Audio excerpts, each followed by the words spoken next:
Hello, and welcome to I Know Dino, the Big Dinosaur Podcast, where we cover news, interviews, and discussions of all things dinosaur.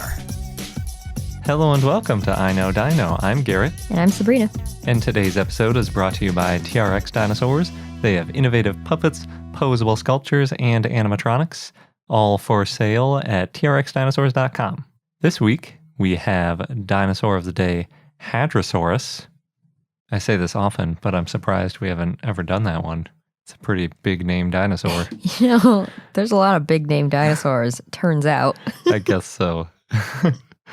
We also have a bunch of dinosaur news. This week, we want to thank some of our Patreon supporters who help us to keep our podcast going and help us to get to SVP, especially this time of year. So this week, we'd like to thank Scotty, Megan Dixon, Kessler, Tristan Jules, Grandpa Dino, Rhinosaurus, Morgan Eklov, Dr. Eigenbot, Taylor, Lori, Risa, Kelly, and Manda. And Kelly and Manda both separately joined within the last week. So thank you both very much. Yeah, thank you so much. If you remember from last week's episode, we talked about SVP is coming up in, was it 1 week by the time this episode airs? Yeah. Yeah. So we are offering some special rewards to our patrons. We've been busy 3D printing some coasters. Oh, yeah. Because we've got those designs finally finalized. And you should have seen them on social media by now if we did our job right. Way to put some pressure on us. Yeah. Yeah, so depending on which tier you decide to join, we offer different rewards. We'll be sending either a digital postcard, a physical postcard, a coaster of our logo, or a 4-coaster set of our logo, Styracosaurus, Borealopelta, and a Brachiosaurus, and they're all kind of stylized, so they don't look super detailed like those dinosaurs because there's only so much you can do with the 3D printing coaster, but we really like them, so hopefully you will too. So if you join before October 21st, then we will send you one of these rewards. Well, actually, likely multiple of those rewards because you get everything at the previous tier as well. Yes. So the higher you go, the more you get. Yep. And it's probably the only time we'll be making these coasters. But we like them. And we really like to send a big thank you to all of our patrons around SVP time because it's our biggest expense of the year because it's pricey to get there and pay for the hotel and all that kind of stuff.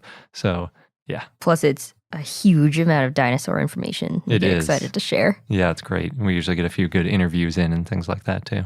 Yeah, so thank you everyone who has been supporting us. It really means a lot to us and helps us keep this podcast going. We also have an extra thank you to give this week to Austin Mcconnell, who is on YouTube and gave us a really unexpected and wonderful endorsement in his latest video. Yeah, and we got a bunch of new followers as a result. So if you're listening because of that, yeah, thank you. We hope to make more actual YouTube videos in the future. Yeah, a lot of them are just audio only because it's basically just our podcast on YouTube. But yeah, we like making real videos too. Yes. Jumping into the news, we have another new dinosaur. Yay. Because we have to have new dinosaurs all the time. And this article was written by Min Wang and others. This one's another one of those dinosaur bird transitional species, and its name is Jinguofortis perplexus. Perplexus, that's great. Yeah.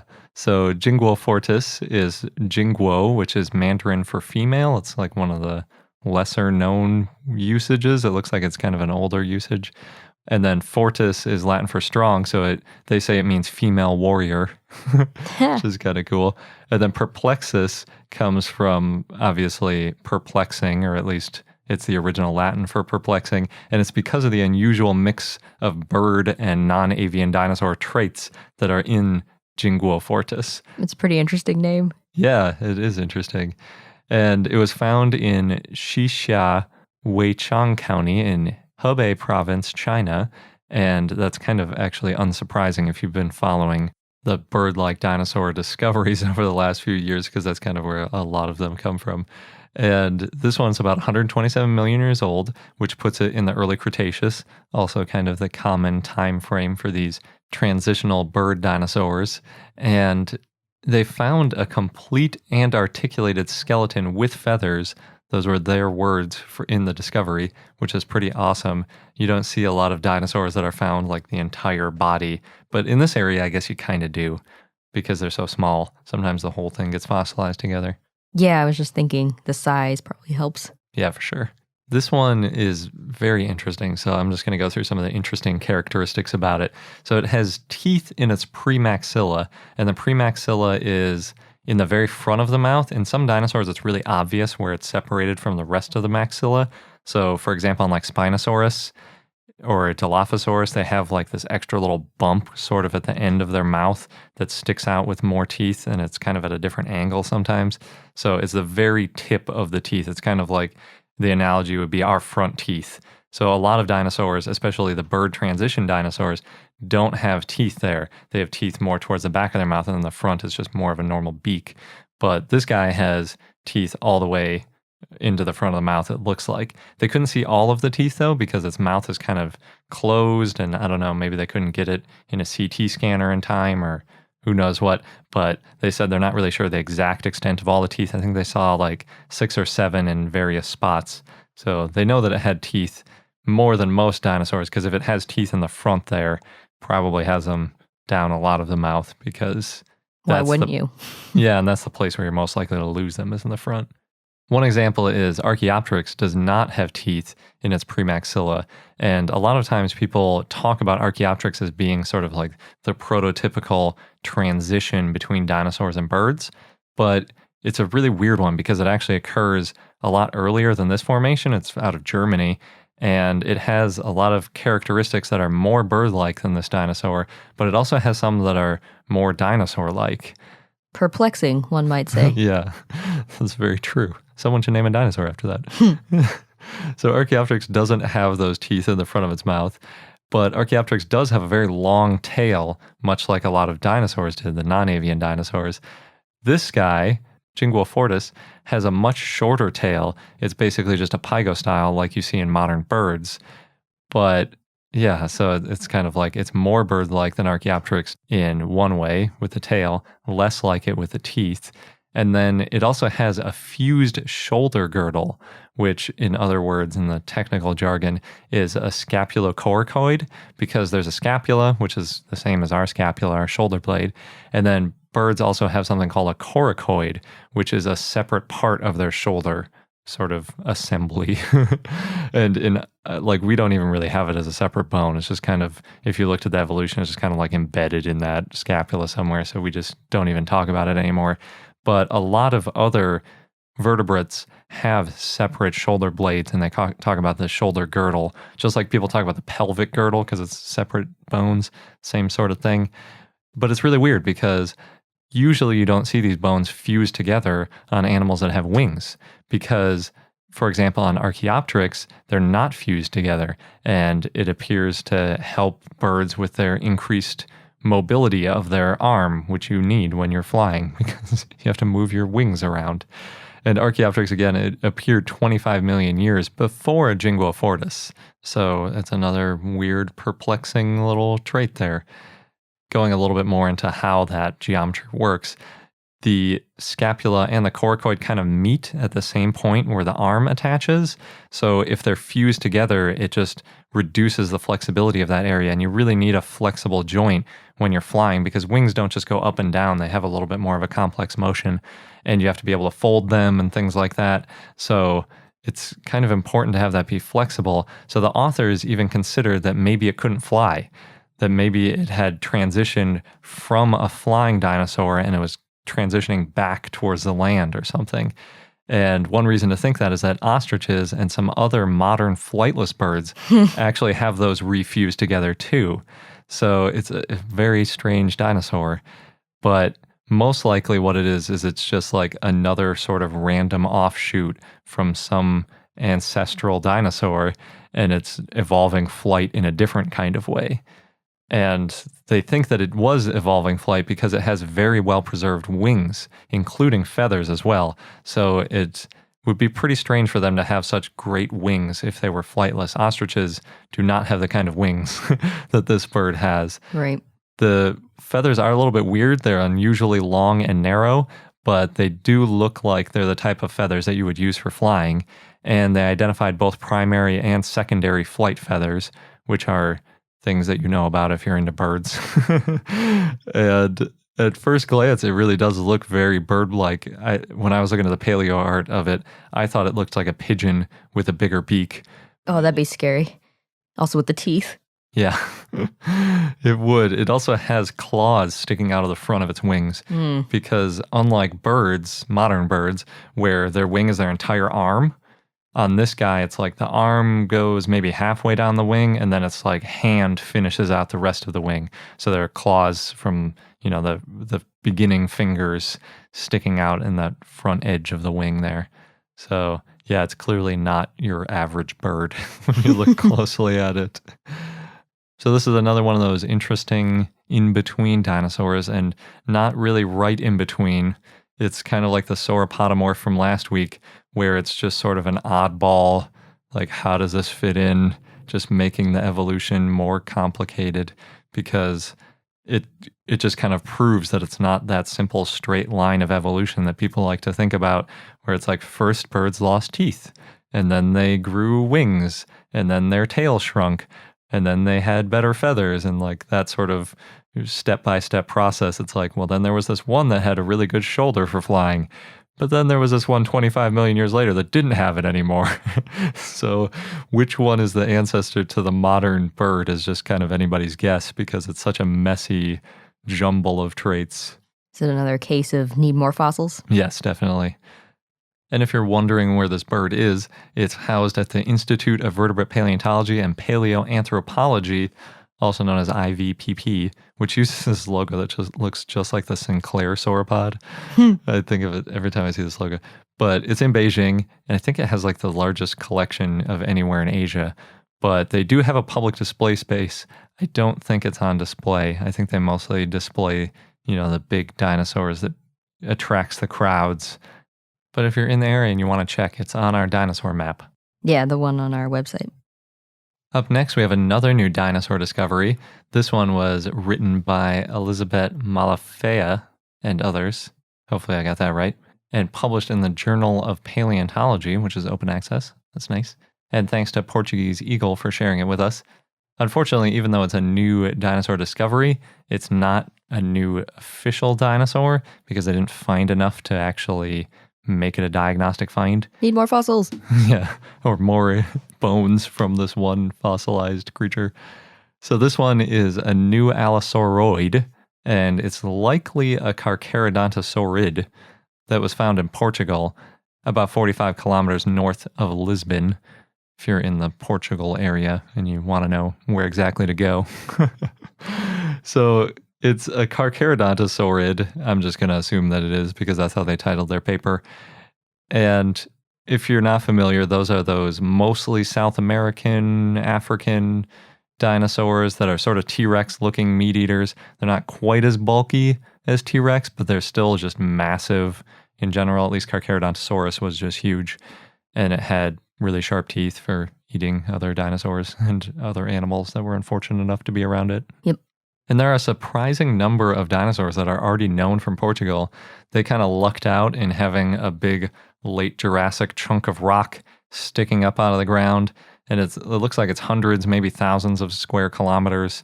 It's quite a bit of space to find new fossils in.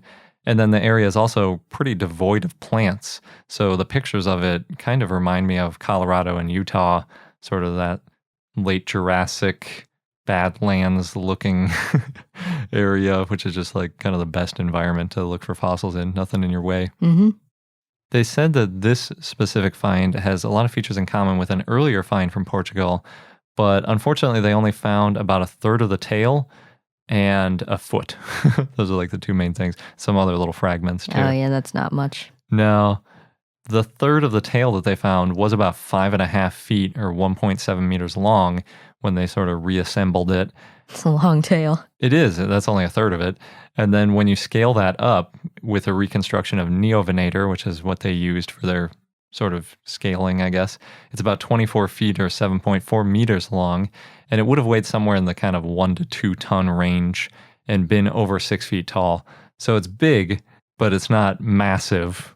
But we're still talking late Jurassic, not Cretaceous when you get to the T-Rex kind of scale for the most part. So pretty big dinosaur for the time. And Neovenator, just for context, is known from the Isle of Wight in the UK, but it's from the early Cretaceous, not the late Jurassic like this guy. So this one's at least 15 million years older. They also found, in addition to that foot and the big chunk of tail, some fragments of the right femur and tibia, which you'd think might be good enough to name a new dinosaur, because a lot of times they base it on sort of like the femur or hip bones. The skull is really one of the best ones. Maybe it looks too similar. I think that's the case, yeah. So they could use it to sort of identify which group it belonged to, but there wasn't anything real special about it. And the way they phrase it is, quote, no autapomorphy or exclusive character combination can be recognized in the specimen here described in order to describe it as a new form, end quote. So that basically just means it can't be named as a new dinosaur because it's not unique enough. Yeah, nothing that they can point to. Yep. Autapomorphies are, in paleontological context, characteristics unique to that specific animal, so that you can say, if you find a bone that has these things in common with other dinosaurs, which are the synapomorphies, but it has this special little bump or bend or whatever, then it's this new dinosaur. Is that the same as diagnostic characteristics? Yeah, so that would make it diagnostic. But it's not. And if they had named a new dinosaur, people do this all the time. They find something like this and they're like, oh, it's this awesome foot. Nobody's ever found a really cool foot before. And then they name a new dinosaur and they call it like great foot that we found in Latin. But then somebody comes along a couple months later and goes, well, when you compare it to these other dinosaurs, they all had similar feet, or we didn't find feet of previously named ones. And there's no way to really assume that yours is something special, and then it just gets invalidated anyway. So I like it when people are conservative in not naming new dinosaurs and jumping the gun that way, because it's kind of frustrating when I would say most of new dinosaurs get invalidated later or synonymized because people get too ambitious with their naming. I think it's been happening less over the years. I don't know. There's been a lot more discoveries lately, and it takes a few years before they get invalidated usually. So time will tell. It is a really cool find, though, because they say it's, quote, the most complete pez of a theropod known from the Upper Jurassic record of the Iberian Peninsula, end quote. And so they're hoping that it might be helpful in identifying track makers in the area, because we have found a lot of tracks in Spain and Portugal and northern Africa and sort of that area. So you might be able to take this sort of foot plan and compare it with some of the footprints around, and you might be able to sort of figure out what types of dinosaurs were moving where and things like that. But unfortunately, when you can't link it to a specific dinosaur, it's a little less useful. It's just one piece of the puzzle. You can find more things later. Yeah, hopefully what they do is they just find, because they already said that they found another similar individual in the area. So maybe they can find another one that overlaps slightly with this, like maybe there's part of the tail and it's from the same formation.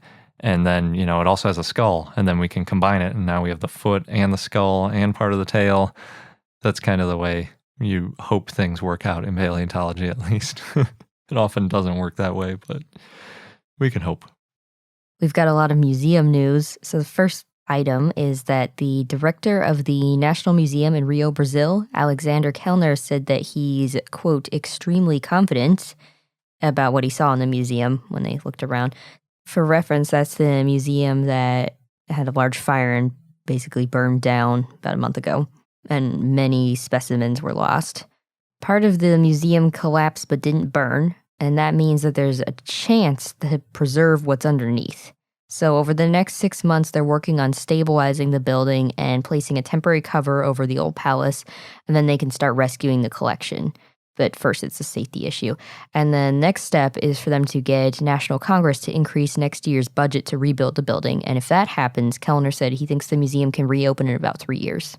They never talk about the status of the fossils in these reports, though. It's kind of annoying because that's what we want to know. It's like, well, what are they finding? How are the dinosaur bones in there? They haven't found anything yet because it's not safe to enter. Oh. So they only have a few people a day going into the building, and they're working on stabilizing it first. Gotcha. Yeah, so that's why we don't know. And then it's not all the way collapsed too, so they're probably worried about those kind of remaining stone outer walls collapsing in or something like that too. Mm-hmm. But hey, bright side. Yeah. So we'll see. And like we said in previous episodes, they were in the process of digitizing, and maybe things like this will motivate other museums to digitize their collections. Yeah, I hope so. In happier museum news, the Dinosaur Gallery at the Australian Museum has reopened. It was closed for about 6 months for renovations and updates, but now they have the life-size T-Rex that they used for T-Rex Autopsy. Oh, nice. That was donated to the museum by National Geographic, and apparently that T-Rex's name is Lizardbeth. Visitors can see inside her heart, lungs, stomach, and ovaries because, they cut her open for that T-Rex Autopsy short. Yeah. Oh, that's so cool.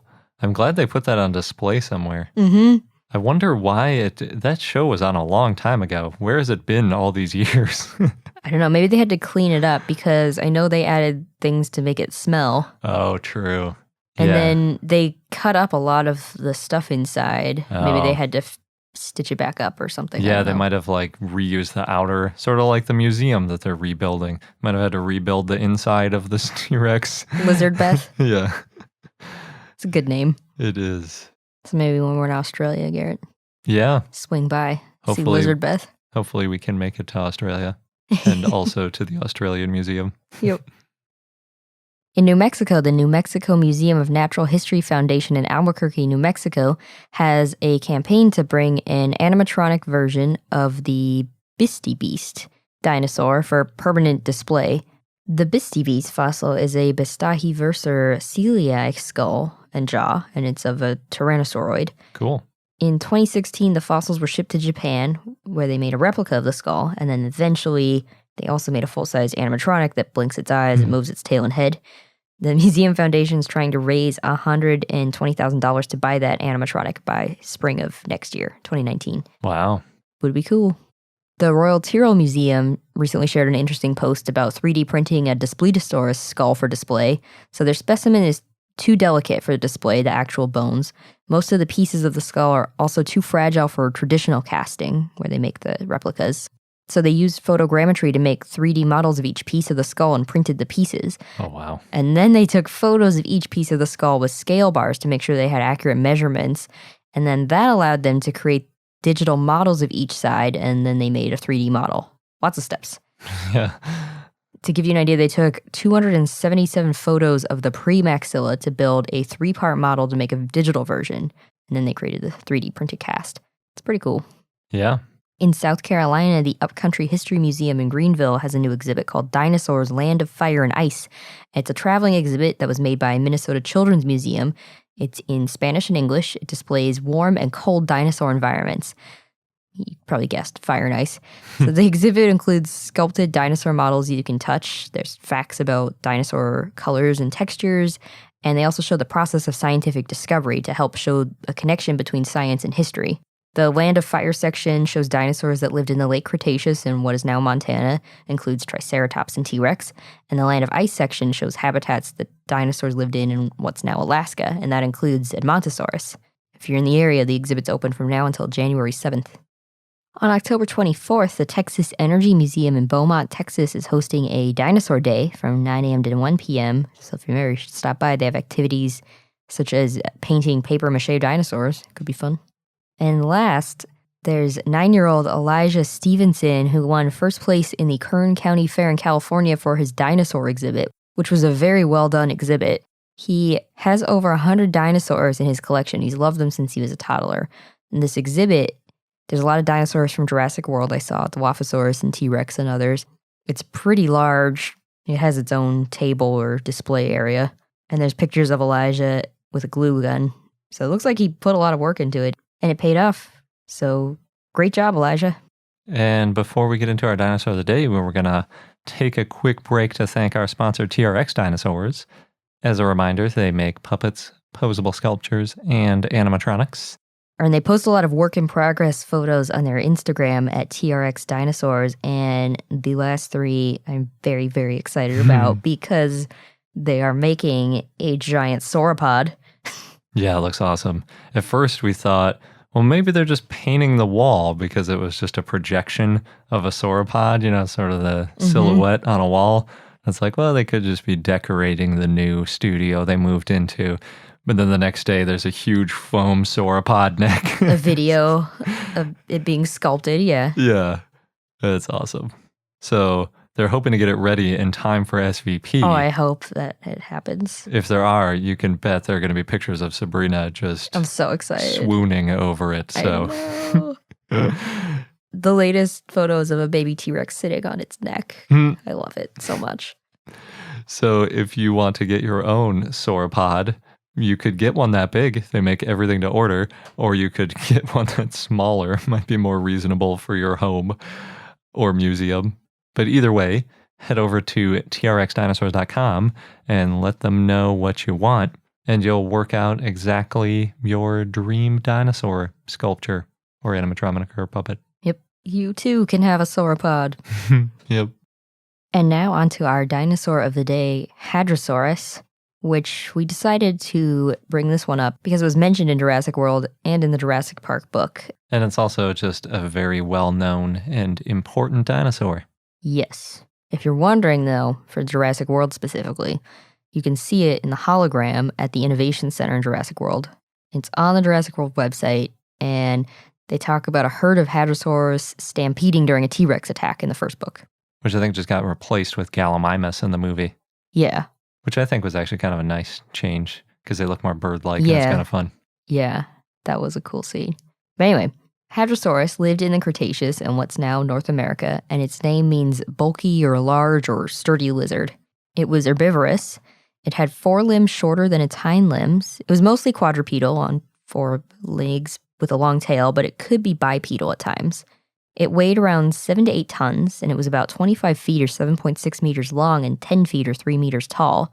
It was the first named hadrosaur, and so it's the type genus of Hadrosauroidea and Hadrosauridae. And that's why we talk about hadrosaurids and not some other sort of hadrosaur name. Yep. That's probably why you're surprised we hadn't covered this yet. Because we talk about so many hadrosaurs, but not Hadrosaurus. So many hadrosaurs, they had crests on their head. Some were solid and some were hollow. For Hadrosaurus, the skull is unknown, so we don't know if Hadrosaurus even had a crest on top of its head. There's only one species, it's Hadrosaurus foci, and Hadrosaurus was found in 1858 in the Woodbury Formation in New Jersey in the U.S., and it was the first dinosaur known from more than a few teeth that was found in North America. They found one specimen only, and it included parts of the skull and the skeleton. John Hopkins was digging in a marl pit back in 1838 in Haddonfield, New Jersey, and found some bones, so he put them on display at his home. And then in 1858, William Parker Folk, a naturalist, learned about these bones when visiting Hopkins in Haddonfield and dug out the skeleton from the marl pit.